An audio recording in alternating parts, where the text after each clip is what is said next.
옛날 옛적 환상적인 도시 아테네 외곽에는 작은 마을이 하나 있었어요. 이곳은 사시사철 따뜻하고 풍요로워 아침마다 새들의 노래와 함께 눈을 뜨고 밤이면 별빛 아래에서 잠이 드는 그야말로 에피쿠로스가 꿈꾸던 평온한 삶의 표본이었지요. 이 마을에는 필로라는 청년이 살고 있었습니다. 필로는 마음씨가 고왔지만 항상 불안에 시달렸어요. 그의 불안은 어디에서 오는 것일까요? 바로 이웃 마을 사람들에게 자신이 인정받고 두각을 나타내고 싶다는 막연한 욕망 때문이었죠. 그래서 그는 매일 대도시 아테네로 향해 더 많은 돈을 벌고 더 많은 것을 소유하고자 했습니다. 그러던 어느 날 필로는 마을 입구에서 혼자 조용히 앉아있는 노인을 만났습니다. 그 노인은 사람들에게 에피쿠로스의 철학을 전파하며 쾌락주의의 참된 의미를 논하곤 했습니다. 필로는 노인에게 다가가 자신의 고민을 털어놓았습니다. 왜 저는 늘 불안한 걸까요? 행여나 제가 가진 것들이 부족해 보일까 두렵습니다. 그러자 노인은 부드럽게 웃으며 말했습니다. 젊은 필로여, 진정한 쾌락은 내가 쫓아가는 외적 가치들에 있는 것이 아니란다. 그것은 내 마음속에 자리 잡은 평온함에서 시작되지. 노인은 필로에게 하루 동안 자신이 철학을 실천해보라고 제안했습니다. 오늘은 내가 도시로 나가 더 많은 돈을 벌 생각을 접고 이곳에서 자연과 함께 시간을 보내보거라. 천천히 숨을 들이쉬고 마음의 소리를 들어보아라. 그 안에 진정 내가 원하는 것이 들릴지니. 필로는 노인의 제안을 받아들이고 하루를 마을에서 보내기로 했습니다. 아침에는 작은 정원에서 신선한 과일을 따먹으며 따뜻한 햇살을 만끽했지요. 그는 평소의 불안한 마음을 내려놓고 작은 것에서 기쁨을 찾기 시작했습니다. 동네 아이들과 함께 웃고 지나가는 바람 소리를 들으며 보낸 그 하루는 필로에게 새로운 깨달음을 주었습니다. 오후가 되었을 때 필로는 노인을 다시 찾아가 말했습니다. 오늘 하루가 제 삶을 바꾸어 놓았습니다. 한 번도 이런 평안을 느낀 적이 없었어요. 더 많은 것을 소유하려는 욕망에 휘둘렸던 내 자신이 부끄럽습니다. 노인은 흐뭇하게 웃으며 대답했습니다. 바로 오늘 내가 경험한 이 평온이 에피쿠로스의 쾌락이란다. 내가 추구해야 할 것은 외적인 것이 아닌 내면의 고요함이지. 꼭 필요하지 않은 욕망은 괴로움과 불안을 가져올 뿐이다. 필로는 그날 이후로 도시로 가는 횟수를 줄이고 자신이 가진 것에 감사하며 삶이 작은 기쁨을 누리기 시작했습니다. 마을 사람들은 그의 변화를 보고 그를 따르게 되었죠. 노인의 가르침은 필로를 통해 마을 전반에 퍼져나갔고 모두가 함께 행복을 찾아갔습니다. 그래서 그 마을은 영원히 행복한 곳으로 남게 되었답니다. 이 이야기가 전해지는 한 그곳 사람들은 단순한 삶에서 오는 참된 쾌락과 평화를 언제나 기억할 것입니다. 두 번째 이야기원은 평화로운 마을의 철학자 루카가 살고 있었습니다. 그는 마을 주민들에게 원신론을 쉽게 이해시킬 방법을 고심하고 있었습니다. 그러던 어느 날 루카는 특별한 기회가 찾아왔습니다. 마을 축제가 열리고 많은 사람들이 광장에 모였고 루카는 이를 통해 자신의 철학적 메시지를 전달하기로 결심했습니다. 축제의 흥겨운 분위기 속에서 루카는 작은 무대를 마련하고 사람들에게 이렇게 말했습니다. 여러분, 오늘 우리는 우주의 신비와 우리의 위치에 대해 재미있는 이야기를 나누려고 합니다. 잠시 시간을 내주세요. 사람들이 관심을 가지자 루카는 이야기를 시작했습니다. 옛날 옛적에 신의 클럽이 존재했습니다. 이 클럽은 모든 생명체와 자연현상이 소속되어 있는 아주 특별한 클럽이었죠. 이 클럽의 이름은 우주클럽이었습니다. 신은 클럽의 회장이었고 모든 것은 신의 일부분으로 여겨졌습니다. 여러분이 걷는 땅, 불어오는 바람, 흐르는 강물, 심지어 여러분 자신까지도 다이 클럽의 회원이었죠. 그는 잠시 멈추어 주변의 나무와 강물을 가리켰습니다. 이 나무들도 여러분 옆에서 같은 클럽 멤버로서 존재하고 있습니다. 여러분의 숨결 속 공기도 이 클럽의 일부입니다. 신은 초월적인 존재로 우리 밖에 있는 것이 아니라 바로 이 모든 것 안에 내재해 있습니다. 사람들은 흥미진진하게 이야기에 몰입했습니다. 루카는 마음속에 있는 비유를 덧붙였습니다. 생각해보세요. 마치 거대한 퍼즐과 같습니다. 이 퍼즐의 각 조각은 하나하나 다릅니다. 그러나 모든 조각이 모여야 퍼즐이 완성됩니다. 각 조각을 구성하는 우리가 바로 신의 퍼즐 조각들입니다. 각자의 자리에서 각자의 역할을 하며 전체 그림에서 중요한 부분을 차지하고 있습니다. 루카는 신의 퍼즐 조각이라는 비유를 통해 사람들에게 그들 자신의 존재 의미를 다시 한번 생각하게 했습니다. 그는 계속해서 설명했습니다. 그래서 우리는 자연을 소중히 여기고 서로를 이해하고 존중해야 합니다. 왜냐하면 우리 모두가 같은 클럽의 일원이기 때문입니다. 비록 작을지라도 우리 각자는 이 놀라운 그림의 필수적인 부분을 이루고 있습니다. 청중들은 루카의 이야기에 감명받고 고개를 끄덕였습니다. 평범한 나무 한 그루와 강물 두 차신의 일부분이라는 것을 깨달으며 자연을 새로운 시각으로 바라보게 되었습니다. 루카는 미소 지으며 마무리했습니다. 그렇기에 여러분, 일상 속에서 신을 느껴보세요. 오늘 본 자연과 나 자신이 이 모든 것이 신의 일부분이라는 것을 잊지 마세요. 이제 우리가 함께 그린 그림 속에서 살아가며 새로운 의미를 찾아가길 바랍니다. 축제가 끝났을 때 사람들은 루카의 이야기를 마음속에 간직하며 자연과 자신을 바라보는 새로운 눈을 얻었습니다. 그리고 마을은 이전보다 더 화합과 존중으로 가득하게 되었습니다. 루카는 자신의 메시지를 통해 사람들이 삶을 잡지만 깊은 변화를 일으켰다는 사실에 뿌듯함을 느꼈습니다. 세 번째 이야기 존 로크의 빈섭한 개념을 떠올리게 하는 한 가지 재미있는 이야기를 들려드리겠습니다.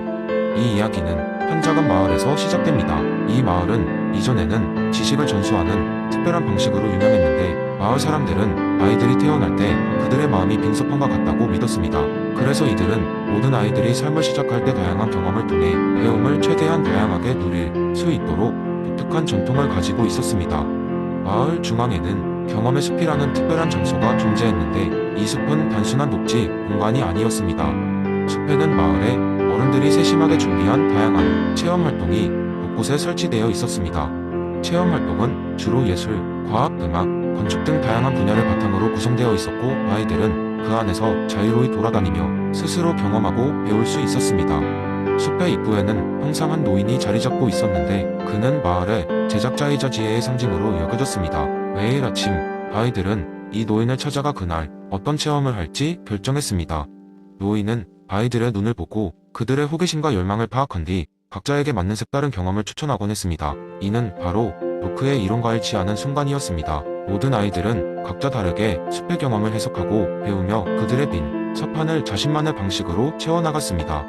어느 날 마을에 새로운 가족이 이사를 왔고 이들은 이 전통에 대해 회의적이었습니다. 부모인 존과 메리는 교육 전문가로 기존의 책을 통한 공식적인 교육 방식을 믿었기 때문입니다. 그들은 경험의 숲에 대해 그저 유의적이고 실속 없는 활동이라고 생각했습니다. 그러나 마을 사람들의 강력한 권유로 마침내 그들도 두 아이인 루카스와 에밀리를 숲으로 보내기로 했습니다. 루카스와 에밀리는 처음에는 숲에서 무엇을 해야 할지 몰라 당황했지만 곧 그들은 숲속의 각양각색 활동에 흥미를 느끼기 시작했습니다. 루카스는 건축 코너에서 작지만 견고한 구조물을 만들기 시작하며 공간과 균형에 대한 본능적인 이해를 키워갔습니다. 한편 에밀리는 예술 구역에 빠져 다양한 색을 사용해 그림을 그리며 자신의 감정을 시각적으로 표현하는 법을 배웠습니다. 시간이 지나면서 둘은 단순한 지식을 넘어선 더 깊은 학습을 경험했습니다. 루카스는 종이와 나무로 만드는 법을 익히며 자연 재료를 활용하는 법을 터득했고 에밀리는 자신의 작품을 통해 소통하고 다른 사람의 작품을 감상하며 공감력을 키웠습니다. 그들이 다양한 분야의 체험을 통해 얻은 학습과 그 과정에서 스스로의 길을 찾아가는 모습은 부모인 존과 메리에게 큰 깨달음을 주었습니다. 그들은 점차 아이들의 교육에 있어서 경험의 깊이가 얼마나 중요한지 깨닫게 되었고 그동안 놓치고 있었던 또 다른 교육의 가치에 눈을 뜨게 되었습니다. 결과적으로 아이들은 경험의 숲을 통해 스스로 생각하고 문제를 해결하는 능력을 키운 덕분에 독창적이고 다방면의 재능을 발휘하는 성인으로 자라났습니다. 이 이야기를 통해 우리는 존 로크의 빈섭한 이론이 우리에게 전하는 메시지를 다시 한번 되새길 수 있습니다. 인간은 비록 지식 없이 태어나지만 무한한 가능성을 지니고 있으며 그 잠재력을 발휘하는 데 있어서 경험과 환경이 얼마나 중요한지를 보여줍니다. 이 마을의 전통은 그런 의미에서 더 이상 단순한 교육 체계가 아닌 개개인이 가진 잠재력을 일깨우고 인생의 방향을 스스로 정할 수 있도록 돕는 귀중한 경험임을 알게 합니다. 네 번째 이야기, 알랭 바디 의우 사건, 개념을 바탕으로 한 재미있는 이야기를 들려드릴게요. 이 이야기는 현대 사회 속에서 사건이 어떻게 장난스럽게 때론 충격적으로 우리의 삶을 바꾸어 놓을 수 있는지를 보여줍니다. 한적한 시골 마을에 사는 청년 민호는 매일 반복되는 일상 속에서 다소 지쳐 있었습니다. 그는 마을의 유일한 카페에서 일하며 아침에 일어나 출근하고 커피를 내리며 하루를 보냈습니다.